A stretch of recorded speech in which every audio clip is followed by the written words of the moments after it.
महबूब अलैहिस्सलाम एक दिन मदीने से गुजर रहे थे तो एक शख्स जिसका नाम था सवा, तो वो घोड़ा लिए जा रहा था। हुजूर को पसंद आ गया, उससे कहा कि ये बेचते हो? उसने कहा बेचता हूँ। कितने का? इतने का।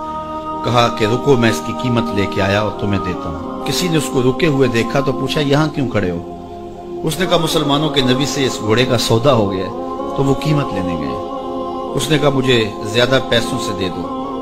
तो उसने कहा मैं तो यार सौदा कर चुका हूँ। उसने कहा कि कोई गवाह था? कहा नहीं। कहा मुकर जाना। उसको पैसों की लालच आ गई। उसने कहा ठीक है। हुजूर इतने में कीमत लेके पहुंच गए। तो उसने कहा मैंने तो आपसे सौदा कोई नहीं किया। हुजूर ने कहा अभी तो सौदा हुआ है। वो कहने लगा मैंने सौदा कोई नहीं किया। लोग भी इकट्ठे होने लगे, हुजूम बन गया। अब हुजूर कहे मैंने घोड़ा खरीदा है, वो कहे मैंने बेचा नहीं।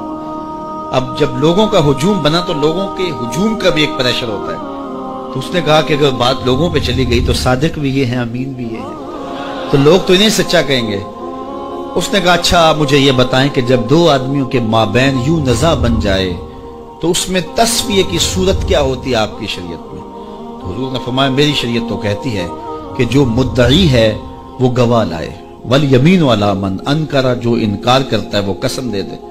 उसने कहा फिर ठीक है, आपका दावा है कि आपने घोड़ा खरीदा है तो फिर आप गवाह दें, और अगर आपके पास गवाह नहीं है तो फिर मैं कसम दे देता हूं। झूठ उसने पहले बोल लिया था, कसम देना उसके लिए मुश्किल नहीं था। उसको यह भी पता था गवाह कोई नहीं। तो उसने कहा जनाब आप गवाह पेश कर दें तो मैं घोड़ा दे देता हूं जिस कीमत पे आप बता रहे हैं, और अगर आपके पास गवाह नहीं है तो फिर मैं कसम दे देता हूं। अब भरी बज़म थी, लोगों का हुजूम था, और उसने एक ऐसी बात की। कबल इससे के कुछ देर गुजरती हजरत हुज़ैफा बिन यमान अल अंसारी रज़ियल्लाहु ताला आगे बढ़े और कहा कि गवाही मांगता है? उसने कहा जी मैं गवाही मांगता हूं। तो कहा मैं गवाही देता हूं। जितने में हुजूर ने बताया इतने में सौदा हुआ है और हुजूर ने घोड़ा खरीदा है। उसने कहा जी ठीक है, मेरा मुतालबा पूरा हो गया। गवाही चाहिए थी, दरकार थी, गवाही मिल गई। तो उसने घोड़ा दे दिया और कीमत उसने ले ली। कीमत उसने अपनी मर्जी की घोड़े के मुताबिक ही ली थी, वो तो ज्यादा पैसों के लालच में मुकरा था। तो खैर उसको रास्ता निकलने का मिल गया। लोग हटने लगे तो हुजूर ने हजरत हुज़ैफा रज़ियल्लाहु ताला अन्हु को इशारे से करीब किया और कहा कि तुमने गवाही दी, तुम तो मौके पे मौजूद ही नहीं थे, तो तुमने गवाही कैसे दी? तो हजरत हुज़ैफा रज़ियल्लाहु ताला अन्हु ने कहा हुजूर घोड़ा क्या है, आपके कहने पे तो हमने रब की गवाही दे दी।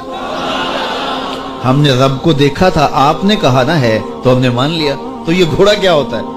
तो हुजूर ने हजरत हुज़ैफा का हाथ पकड़ के फजा में बुलंद किया और लोगों को कहा जाने वालों रुक जाओ। लोग ठहर गए। कहा किसी अदालत कचहरी में गवाह की जरूरत हो तो मेरी शरीयत दो गवाह मांगती है, लेकिन जहां मेरा खुज़ैमा होगा, हाँ हुज़ैफा नहीं, खुज़ैमा बिन साबित अंसारी रज़ियल्लाहु, जहां मेरा खुज़ैमा होगा वहां एक ही गवाही दो के कायम मुकाम। फैज पहुंचा ए रिजा अहमद पाक का, वरना हम क्या जानते खुदा कौन है।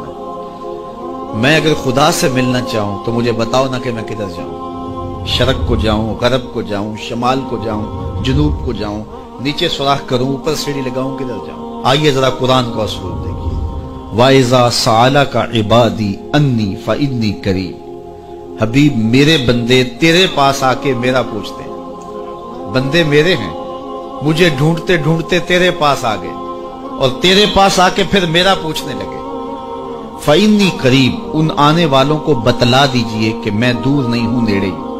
फा ताकीबिया के बाद उलमाए तफसीर ने लिखा कि कुल मुकद्दर है, यहां कुल मानना पड़ेगा। फ़इन्नी करीब ए फ़कुल इन्नी करीब, उनको कह दीजिए कि वो दूर नहीं, आगे हो तो मिल जाएगा। यह है तर्जुमा कुल के मुकद्दर मानने से। लेकिन सूफिया फरमाते हैं कुल को मुकद्दर मानने की जरूरत ही क्या है, बात ही सीधी है।